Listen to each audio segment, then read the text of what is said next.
Welcome to Zoom Tips for Better Virtual Teaching. I'm Luann Fos, and I'm going to share with you a few tips that I have found to be helpful to instructors in their virtual teaching. So stay tuned.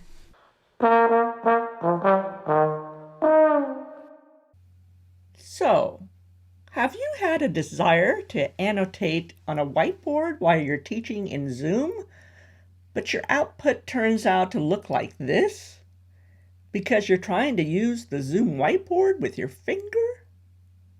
Or have you found a way to write like this with a less than desirable stylus, so it is pretty much illegible anyway?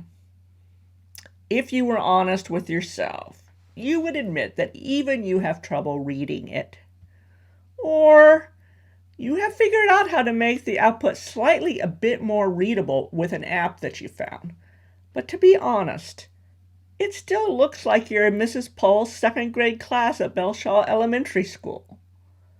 Write no more with these devices, my friend. You need an Apple iPad, any size will do, and an Apple Pencil, and the ability to hook them up for synchronous display in your Zoom meeting. But that's so expensive, you say. Well, we're talking about someone's education here, and there is the cheap way to attempt to transmit your brilliant thoughts as a scholar in a less than stellar output, or the right way to do it professionally with an iPad and an Apple Pencil. Which output do you want? Me? I want to give my audience the best possible chance of viewing the class content so that they can easily grasp it. It's really up to you to decide. Quality or blank? My mother wouldn't let me say that word. Okay, a couple more things before we go to instruction on how to hook up your iPad within Zoom. I cannot emphasize enough that you need to purchase an Apple Pencil. Before the Apple Pencil was invented, I tried up to 9 different iPad styli.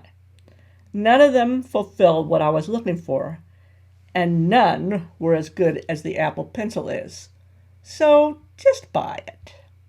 The only other iPad stylus that I would suggest, but this would be in addition to buying an Apple Pencil, is the 53 pencil. The 53 pencil is designed for artists who want to draw and create visual art on their iPad. It is great for that. The Apple Pencil has a harder, more precise tip, so it is better for detailed work that needs to be very accurate. The 53 pencil stylus has a squishy stylus tip on it, making it less precise, but it senses changes in angle, which allows you to create narrower and wider lines as you draw. It also has an eraser on the other end, which makes it feel more like a regular pencil. What type of app should you purchase to draw upon? Wow, that is quite the question, as there are so many. I have tried all of these, and none of them quite fit the bill of all the features I desired, until I found NoteShelf. In my opinion, this is the best notepad app for so many reasons, but I don't have time to discuss that in detail right now. Just spend the $9.99 to download it to your iPad from the Apple App Store. You won't be sorry. Trust me. Okay, drum roll please. We will now discuss your iPad with the screen sharing features in Zoom.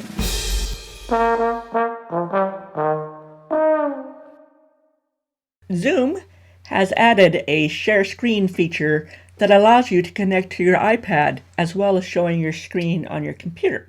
So if you go down here to the bottom dock and you click on the share screen button here, you will see these options. I have several desktops that I use, so those are up there. But you will see the choice of iPhone, iPad via AirPlay or iPhone, iPad via cable. Now, if you're a Mac user, use the iPhone, iPad via AirPlay connection. You don't need to connect anything to your computer. This will all happen over the cloud, sort of. This option, iPhone, iPad via cable, was made for Windows users. Oh, we're so sorry if you're still using a Windows computer. We're so sorry, Uncle Albert. We're so sorry if we caused you any pain. Okay, so I'm going to pick iPhone, iPad via AirPlay. I'm going to say share down here at the bottom. It may tell you that a plugin is required to share an iPhone, iPad screen. It may not, depending on what you have. Then you'll get this little information. And you can also do this on your iPhone, but it's harder to write on your iPhone. So it tells you to connect to the Wi-Fi network. That's the network that my computer is currently connected to. And then it tells you to tap screen mirroring on your iPad. And that's simply going up to the right top corner of the screen on your main screen on your iPad and dragging down. And you will see all kinds of things to choose from. And you select screen mirroring. Here in screen mirroring, I can see I have many choices because I have Apple TV throughout my house in different rooms. But the one I want is the one that says Zoom Phos MacBook Pro. That's to my computer. So I'm going to click on that. If you have a very slow network or a Windows computer, then you can plug it in instead to your computer from your iPad. Now I'm going to get out of here and go into NoteShelf, where I've written a couple things. And I hope you can see that. So, I'm not a mathematician, but just want to show that you can just draw.